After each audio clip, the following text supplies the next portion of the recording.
It's not that I make a habit of being the nosy one on the spaceship, but some things you just can't walk past, and an argument over whether to tell the captain was one of them.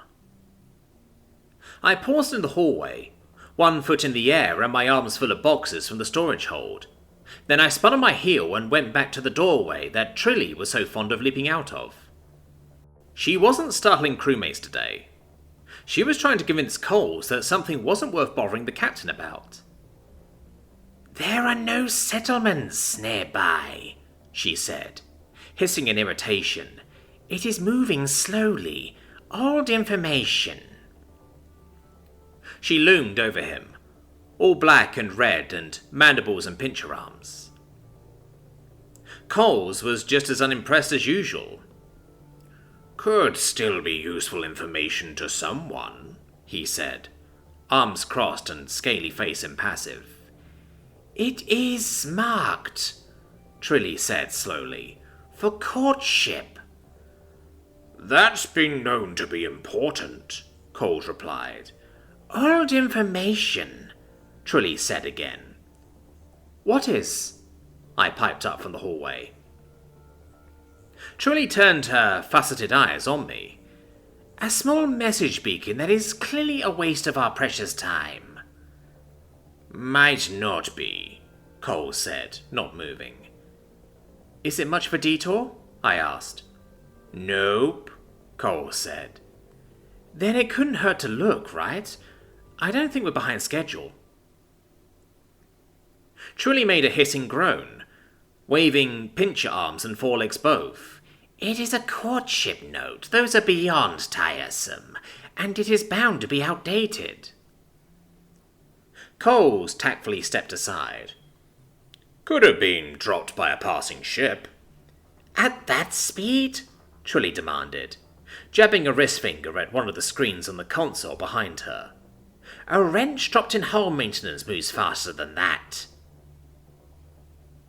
I leaned to get a look without stepping into accidental whacking range. There did seem to be a radar-style image of a blinking dot off to the side of our projected route. I couldn't make out all the words from across the room, but I did see one that looked like courtship. At least it wasn't a distress beacon. "So what does that classification mean?" I asked. "Is it a love note drifting through space? Did someone not have a way to send a proper transmission?" Coles tipped his lizardly head in a shrug. "I'd say it was meant to be a secret, but then it's broadcasting for anyone nearby to pick up.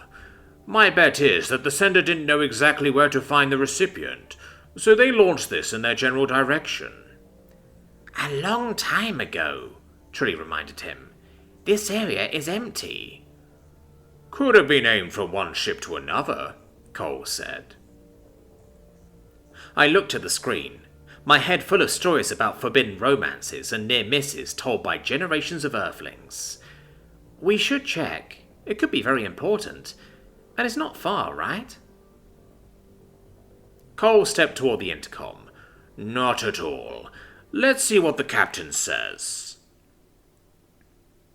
Trilly threw her pincers into the air, like she was releasing prey there was too much trouble to bother with, but said nothing while he called the cockpit. I stood in the doorway and waited. Captain Sunlight, as it turned out, saw no problem in a minor detour to pick up the message beacon. In moments, the ship was aimed in a new direction, and instructions were being sent to the crew nearest the airlock to be ready. Trilly grumbled mightily. Coles looked smug. Excited, I dashed off to leave the boxes of supplies in the kitchen. I'd unpack them properly later, then joined up with Coles and Trilly at the cargo bay. "How are we going to grab it?" I asked when I arrived, noticing that they weren't putting on exosuits. "Send somebody out to scoop it up? Maybe use an extendo tool?" "No need," Cole said. He held a bucket and a pair of gloves. "Kavley is going to just park us in his pathway and open the door. It's not fast enough to dent anything." I laughed at that, while Trilly brandished a scanner of some sort. "I will check it for contamination, just in case," she hissed. Not taking chances on something this stupid. Coles looked up at me. The ship scanners are fine. She just likes to be sure. Trilly hissed again. From the far end of the cargo bay, where Blip and Blop stood on either side of the airlock like musclefish sentinels, the familiar opening chime sounded. Blip and Blop were also wearing gloves, I noticed. I was starting to wonder what kind of message beacons the crew had encountered before I joined up. The little porthole on the inner door went dark as the outer door opened onto the blackness of space. Everyone was silent for long enough that I started to wonder if Kavle had missed. But then there was a bang on the door, and the porthole turned silver again. Blip looked through the porthole. "Got it," she said. "Looks intact." The intercom pinged, and Kavle said the ship's scanners had cleared it of both contagion and heat. "So get it already, we want to know what it says." Blip opened the airlock while the rest of us crowded close. She picked up the mechanical what's-it the size of a shoe, then handed it to Coles with more ceremony than necessary. He'd already put down the bucket and gloves. I was glad he knew how the thing worked, because I was still trying to figure out if it had buttons or touchpads when he pressed play. The message was spoken aloud and written in the air as well. How thorough. It was a language that I didn't speak. How annoying. Judging by the body language of the various fins and antennae in attendance, Blip and Blob also had no idea what the message said, but Trilly and Coles were thinking hard. "Meeting location," Trilly murmured. She pointed a wrist finger at one squiggle in the air. "Is this the word for asteroid or planetary rock?" "I'm more interested in this bit," Coles told her, jiggling the display while he adjusted his grip to point out something near the end. "Don't let the what catch you?" They bickered about it while the message played on a loop, sounding less like proper language and more like an agitated waterfowl as far as I was concerned. Not that I was about to judge a sentient species for that, of course. I'd met Stranger. "This part has to be flowery symbolism," Cole said. "Something about using rock cutters to carve out a new life together." "Ah," I said, without meaning to. Trilly flicked an antenna in my direction, but otherwise ignored me. "I do not see any reference to the time period, other than that part about the authority figures arriving." "Is this line talking about using those rock cutters on the authorities instead of the rocks?" Coles asked. Blip and Blop chorused, "Ooh." They were hanging on every word, reminding me of bodybuilders entranced by a kitten. I smiled quietly and listened. I was curious too. This was getting good. Trilly studied the line in question. "Obscure phrasing, but yes, I approve of this courtship." "So are these two people planning to meet up and fight off the oppressors keeping them apart?" I asked. "We have to see if we can get the message back to them. What if one is waiting to hear from the other?"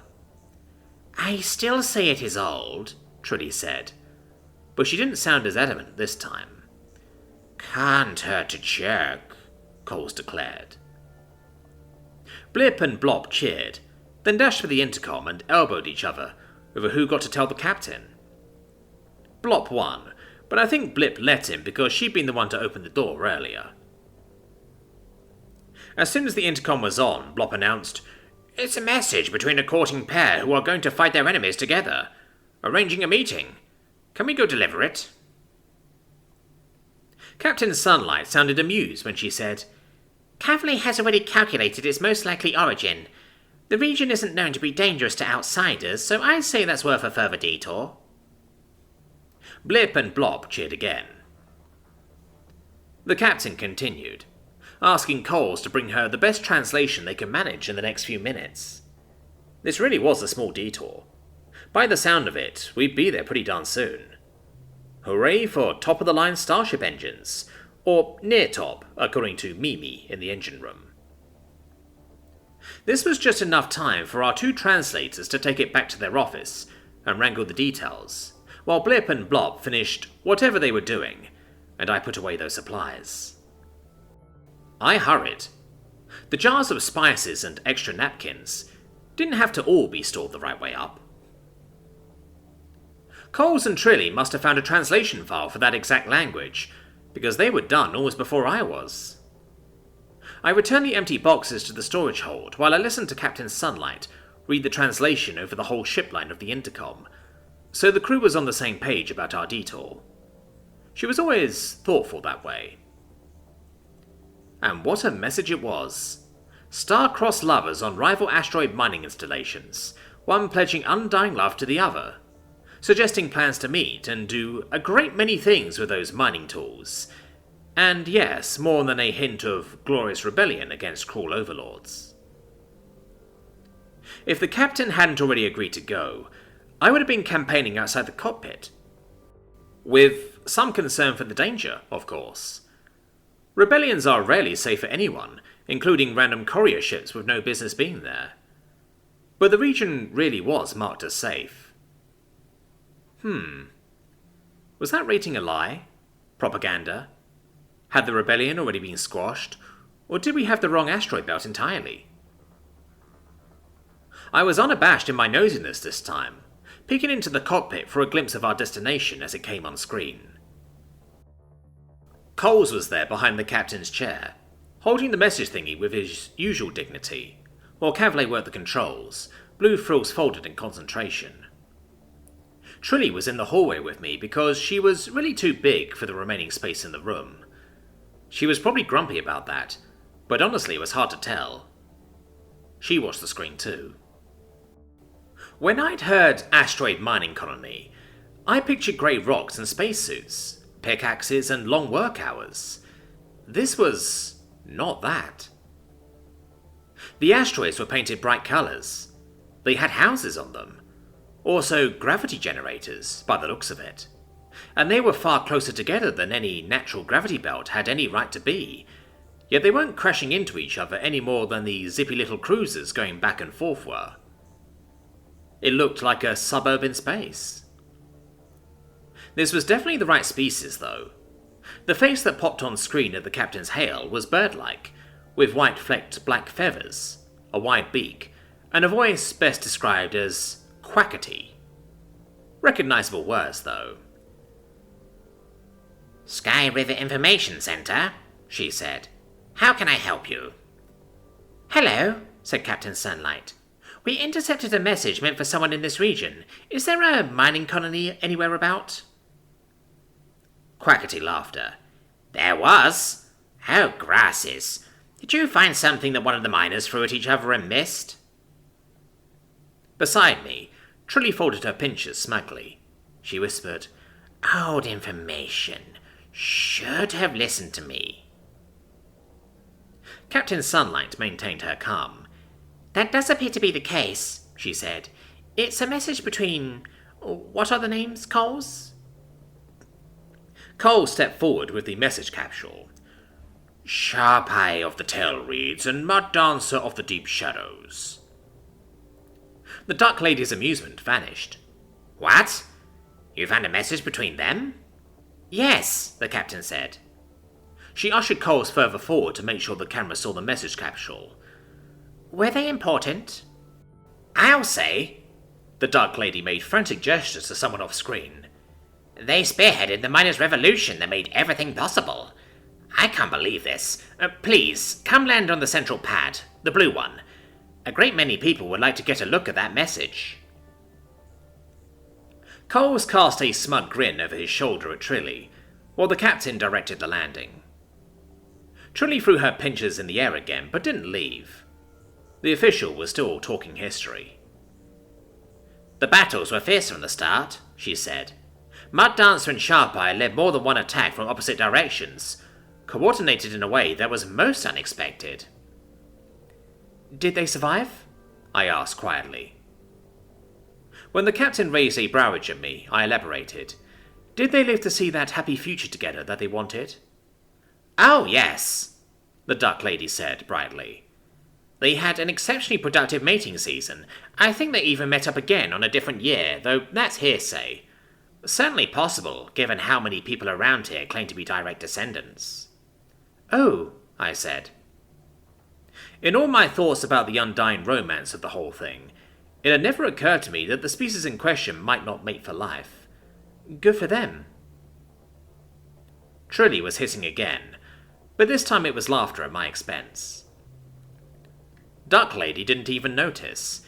If I recall, there's a nesting lake named after them back in the home world. One of the new ones, not an ancestral thing, but still a pretty big honor. They deserve all of that and more. I'm sure they do, Captain Sunlight said. We're coming into land now. I don't suppose there would be any sort of finder's reward for an item with such historic value? I have already called the points to join us immediately, she said. They will certainly want to be generous. With my thoughts on trying to figure out that honorific, picturing a flock of ducks flying in a V after the leader, I could almost ignore Trilly's hissing. Almost. Did you think they would spend their entire future together? Trilly laughed. I forgot your species does that. Hey now, that's a good thing, I objected. I was interrupted in trying to justify it further by Coles heading for the airlock. Slowly, with all the smugness in the world. Told you it was worth it, he said to Trilly. And I told you it was old information, she retorted. If that pair hadn't accomplished historical violence as well as historical mating, we would have wasted all our time. Totally, Coles enunciated, head held high. Worth it. I shook my head and followed him. Yeah, it was. Star-crossed ducks were better than nothing.